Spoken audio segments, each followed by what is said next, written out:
Vamos seguir, gente, com mais informações agora sobre aquele impasse do Imposto sobre Operações Financeiras, o IOF. O ministro da Fazenda, Fernando Haddad, falou hoje cedo sobre esse assunto, disse que a equipe econômica está debruçada para apresentar até quarta-feira uma alternativa ao aumento do IOF. Vocês se lembram, o Congresso havia dado aí um prazo de 10 dias para que a equipe econômica oferecesse alguma alternativa, já que a possibilidade de derrubada da proposta no Congresso é muito grande.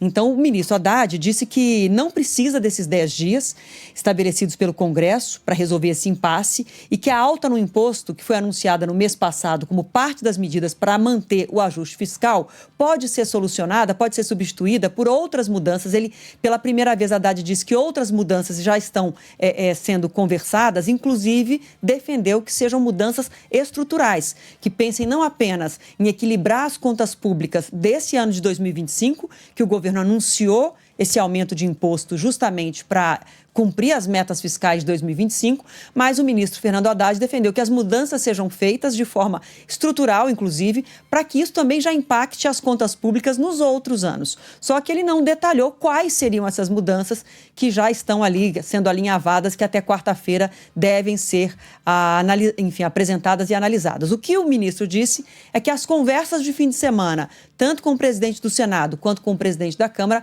avançaram. Um outro ponto importante é que, pelas mudanças propostas pelo governo sobre o IOF, o aumento do imposto, uma delas já começou a valer desde o dia 1º, ontem, o domingo, que justamente incide sobre, operações, que são operações que as empresas antecipam o recebimento de um dinheiro que elas têm para receber com seus clientes. E isso não era considerado um empréstimo. Os bancos antecipam esse dinheiro, os bancos assumem o risco.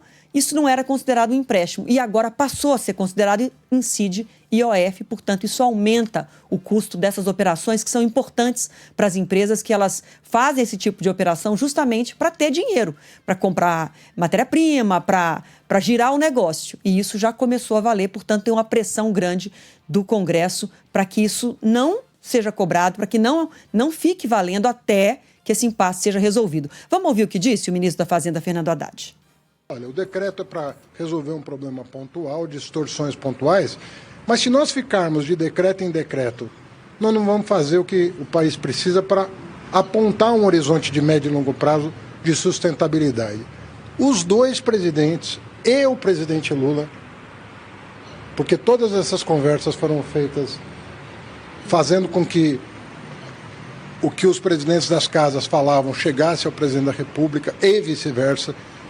Os três presidentes, portanto, da República, da Câmara e do Senado, concluíram que vale a pena, esta semana, antes da viagem do presidente, se debruçar sobre essas questões e tomar uma decisão. Então, para nós, o fato do presidente embarcar amanhã à noite significa que nós temos hoje e amanhã em sintonia com as casas, porque nós já sabemos exatamente o que está na mesa, é definir qual vai ser o recorte que vai ser feito dessas medidas e apresentar para os três presidentes.